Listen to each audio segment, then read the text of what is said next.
પાટણ જિલ્લાના ચાણસ્મા ખાતે ભાજપ કાર્યકર્તા સંમેલન યોજાયું. પાટણ જિલ્લાના ચાણસ્મા ખાતે ભાજપ દ્વારા કાર્યકર્તા સંમેલનનું આયોજન કરવામાં આવ્યું હતું.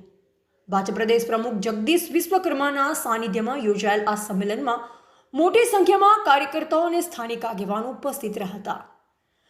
ચાણસ્મા શહેરના સુરાણી સંસ્કાર ભવન ખાતે આ સંમેલન યોજાયું હતું. કાર્યક્રમ પહેલા ભાજપ પ્રદેશ પ્રમુખ જગદીશ વિશ્વકર્મા ચાણસ્મા ખાતે આગમન કરતા તેમનું કાર્યકર્તાઓ દ્વારા ભવ્ય સ્વાગત કરવામાં આવ્યું હતું. આ અવસરે તેમણે ચાણસ્મા મધ્યે સ્થિત સરદાર પટેલની પ્રતિમાને માલ્યાર્પણ કરી.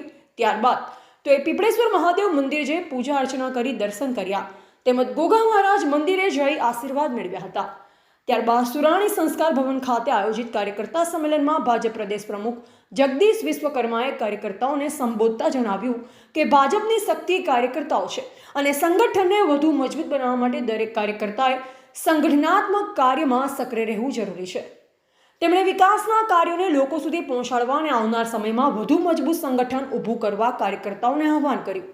આ પ્રસંગે ભાજપના સ્થાનિક આગેવાનો, પદાધિકારીઓ, કાર્યકર્તાઓ તેમજ શહેરના નાગરિકો મોટી સંખ્યામાં ઉપસ્થિત રહ્યા હતા. સમગ્ર કાર્યક્રમ દરમિયાન કાર્યકર્તાઓમાં ઉત્સાહનો માહોલ જોવા મળ્યો હતો.